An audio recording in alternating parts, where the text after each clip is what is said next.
আসসালামু আলাইকুম আরহামাতুল্লাহি ওবারাকাতুহু। আলহামদুলিল্লাহ। সম্মানিত দিনী ভাই ও বোনেরা, আজকের এই গুরুত্বপূর্ণ ভিডিওটি যে যেখান থেকে দেখছেন এবং শুনছেন সবাইকেই আন্তরিক মোবারকবাদ। আজ আমি আপনাদেরকে শিখাতে চাই সূরাতুল ফাতিহা পাঠ করে মেথির উপরে ফু দিলে কি হয়। আবারও বলছি, আজকের আলোচনার বিষয়বস্তু হচ্ছে মেথির উপরে সূরাতুল ফাতিহা পাঠ করে ফু দিলে কি হয়। বিস্তারিত জানার জন্য আর এই বহু উপকারী পরীক্ষিত আমলটা শিখে রাখার জন্য সম্পূর্ণ ভিডিওটি দেখার অনুরোধ থাকবে। আর প্রতিদিন ইসলামিক নতুন নতুন ভিডিও সবার আগে দেখতে, আপনার পর্যন্ত পৌঁছাতে আমাদের এই ছোট্ট চ্যানেলটি সাবস্ক্রাইব করার অনুরোধ থাকবে। আর সম্মানিত দিনী ভাই ও বোনেরা, একটি কথা না বললেই নয়, আপনাদের মাঝে অনেকেই আছেন যারা আমার চ্যানেলের ভিডিওগুলো দেখে থাকেন, কিন্তু ভিডিওতে লাইক কমেন্ট শেয়ার কিছুই করেন না, যার কারণে ইউটিউব নতুন নতুন ভিডিওগুলো আপনাদের কাছে আর পৌঁছে দেয় না।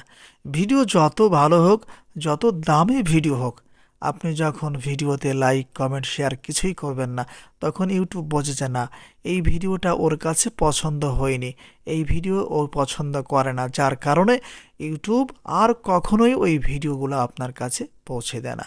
এজন্য সম্মানিত দিনী ভাই ও বোনেরা, আপনারা একটু কষ্ট করে যারা ভিডিও দেখেন তারা অবশ্যই ভিডিওতে লাইক করবেন, কমেন্টস করবেন। আর চ্যানেলে নতুন দর্শক হয়ে থাকলে অবশ্যই চ্যানেলটি সাবস্ক্রাইব করে অনুমতি নিয়ে আমলটা শিখে রাখার চেষ্টা করবেন। আশা করি ইনশাআল্লাহ এই আমলের মাধ্যমে আপনাদের অনেক অনেক উপকার হবে। সম্মানিত দিনী ভাই ও বোনেরা, এই আমলটা কখন কিভাবে করবেন, আমলটা করার জন্য কি কি জিনিসের প্রয়োজন হতে পারে।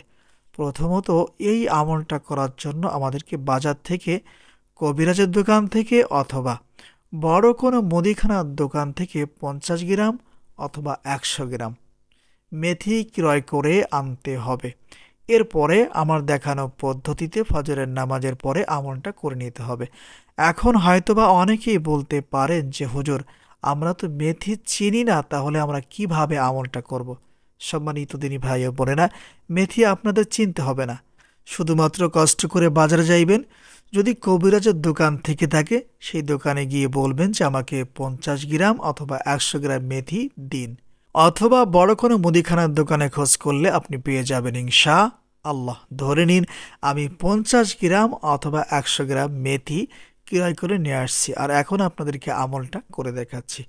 এখন আমাদের কাজ হচ্ছে, আমরা যে বাজার থেকে 50 গ্রাম অথবা 100 গ্রাম মেথি ক্রয় করে নিয়ে আসছি, এই মেথিটা আমাদের হাতের তালুতে রাখতে হবে। রাখার পরে 3 বার যে কোনো ইস্তেগফার পাঠ করবেন, যেমন আস্তাগফিরুল্লাহ, আস্তাগফিরুল্লাহ, আস্তাগফিরুল্লাহ।